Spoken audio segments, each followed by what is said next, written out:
दोस्तों, अगर आपने इस चैनल को सब्सक्राइब और लाइक और शेयर नहीं किया है तो तुरंत करिए और बेल आइकन का बटन तुरंत। चलो वहां चलकर थोड़ा विश्राम भी कर लेते हैं और पानी भी पी लेते हैं। चलिए भ्राताश्री।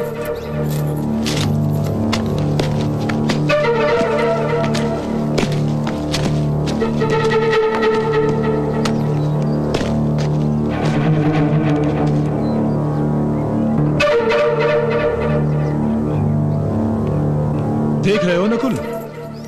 हाँ भ्राताश्री, पानी तो बर्फ की तरह जम गया है।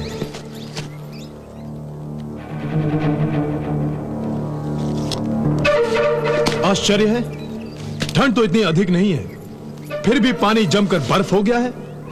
इस बर्फ के नीचे तो ना जाने कितने प्राणी मर गए होंगे। इस जमे हुए पानी में कोई जीवित रह भी कैसे सकता है?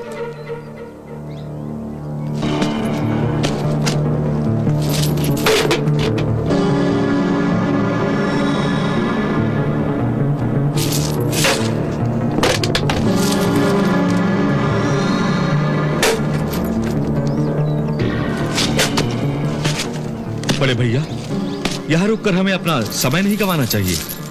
यहां तो कोई छुप ही नहीं सकता। हाँ नकुल, तुम ठीक कह रहे हो। चलो चलते हैं। चलिए।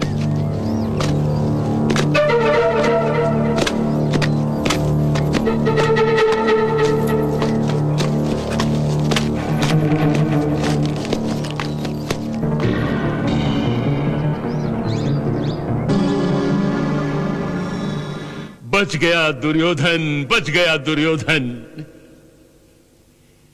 ईश्वर की हम पर अब भी कृपा बनी हुई है गांधारी। तभी तो हमारा पुत्र दुर्योधन उन्मत्त भीम के हाथों मरने से बच गया। कदाचित ईश्वर ने दुर्योधन के अपराध को क्षमा कर दिया है। काश ऐसा होता। काश आपकी जीवा से निकलने वाले शब्द सत्य और शुभ हो जाएं। गांधारी, तुम हमेशा निराशा की बात क्यों करती हो?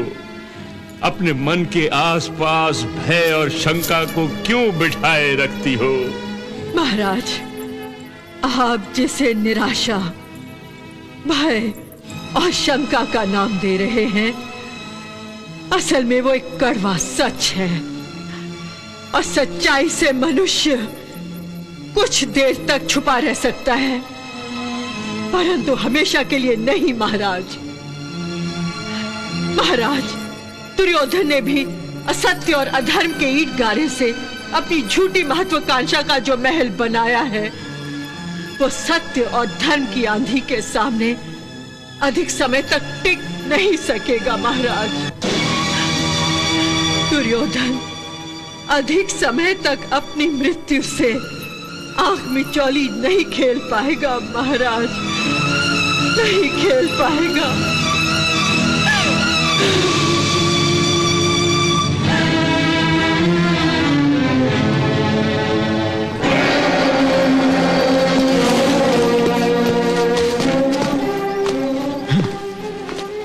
समझ में नहीं आता वो भगोड़ा कहां छुप गया।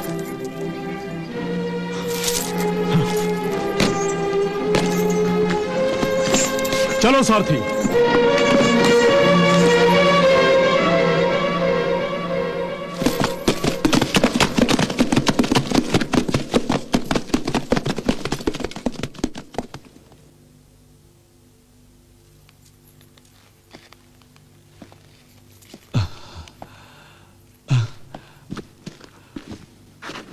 भीमसेन, कुछ पता चला? कहां छुपा है दुर्योधन? नहीं भ्राताश्री, पता नहीं वो कायर कहां छुपा बैठा है। धरती के कौन से कोने में उस चूहे ने अपना बिल बनाया है। यदि दुर्योधन नहीं पकड़ा गया तो क्या कृपाचार्य, अश्वत्थामा और कृतवर्मा का भी कोई पता नहीं चला? हमारे गुप्तचरों ने इनकी खोज में जमीन आसमान एक कर डाला है, खंगाल डाला है सारे इलाके को, परंतु इनमें से कोई हमारे हाथ नहीं आया। पता नहीं इन्हें जमीन खा गई या आसमान निकल गया।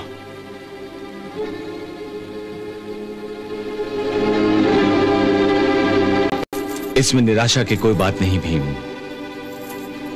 आज नहीं तो कल हम कौरवों को अवश्य ढूंढ निकालेंगे। कृपाचार्य, अश्वत्थामा और कृतवर्मा, यदि इनमें से किसी एक का भी पता चल गया तो फिर हम आसानी से दुर्योधन तक पहुंच जाएंगे।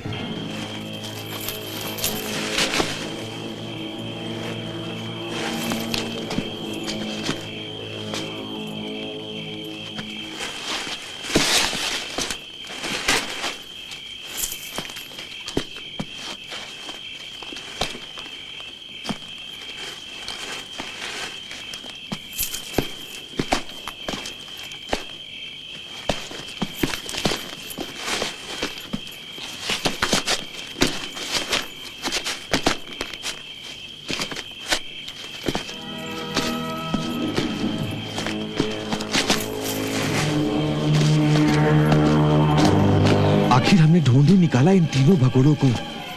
अब अश्वत्थामा, कृपाचार्य और कृतवर्मा बच नहीं सकते। चलो हम महाराज युधिष्ठिर को इनकी खबर करते हैं। नहीं, हमें इनका पीछा करना चाहिए। ये अवश्य ही दुर्योधन से मिलने जा रहे होंगे। हाँ, तुम ठीक कहते हो। चलो।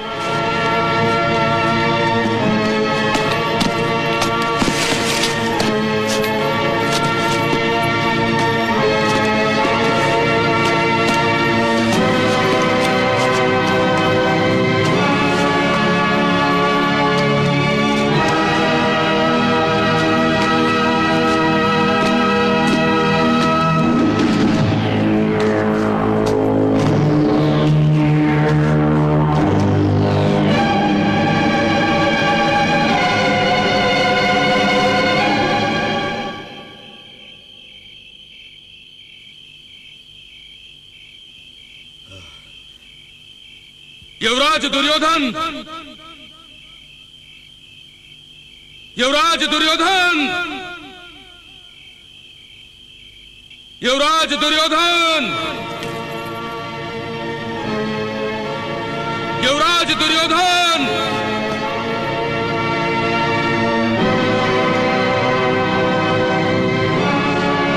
युवराज दुर्योधन!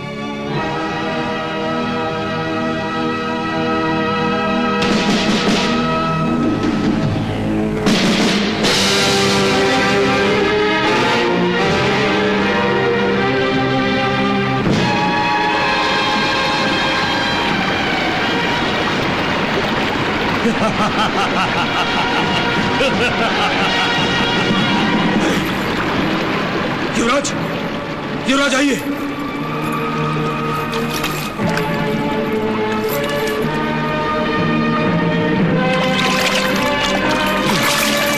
युवराज, युवराज!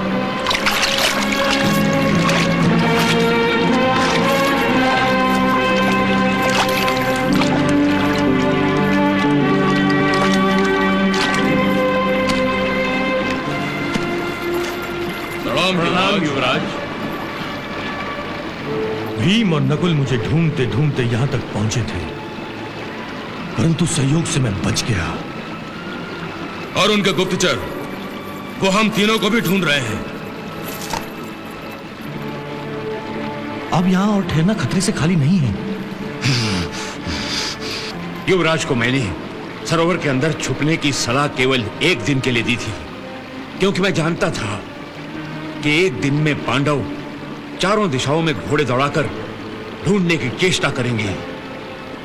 उनसे दूर भागना असंभव था। परंतु अब जब पांडव धोखा खा के आगे निकल गए हैं, तो हमें छुपने के लिए किसी और सुरक्षित स्थान की खोज करनी होगी। जल्द से जल्द भागने के लिए हमें अच्छे और तेज रथ की आवश्यकता है। नहीं कृतवर्मा, नहीं। रथ अपने पीछे निशान छोड़ जाता है। यदि युवराज दुर्योधन यहाँ पर रथ से आए होते, तो पांडवों के रथ के निशान देखकर अवश्य संदेह होता कि युवराज दुर्योधन यहाँ पर छिपे हुए हैं। इसलिए रथ की बात को भूल जाइए। अश्वत्थामा, तुम्हारे कहने का अर्थ यह है कि अब हमारे पास पैदल निकलने के अतिरिक्त कोई विकल्प नहीं है। तो फिर हमें समय नष्ट किए बिना इसी क्षण चल पड़ना चाहिए। नहीं कृतवर्मा, नहीं। अभी तो अंधेरा है, परंतु कुछ समय बाद सूर्योदय होने वाला है और पांडवों के गुप्तचर हमारी खोज में हैं। अपनी नजरों के जाल बिछाए हमारी प्रतीक्षा में बैठे होंगे। कृपाचार्य जी, आप ठीक कह रहे हैं, लेकिन यहां रुकना भी तो ठीक नहीं है। यहां पर खतरा ही खतरा है। यह खतरा तो हमें मोल लेना ही होगा। कम से कम कल रात तक आपको यहीं छिपे रहना होगा युवराज।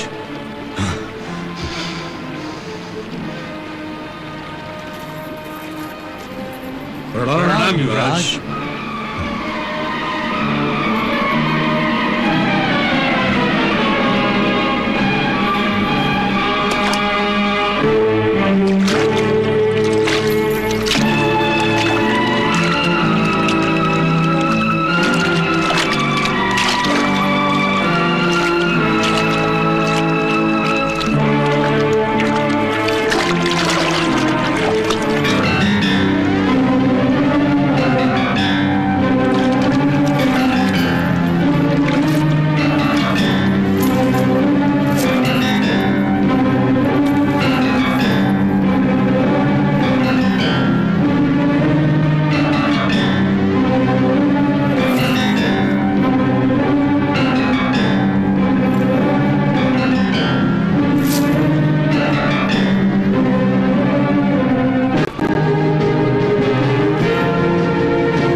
दोस्तों, अगर आपने इस चैनल को सब्सक्राइब और लाइक और शेयर नहीं किया है तो तुरंत करिए और बेल आइकन का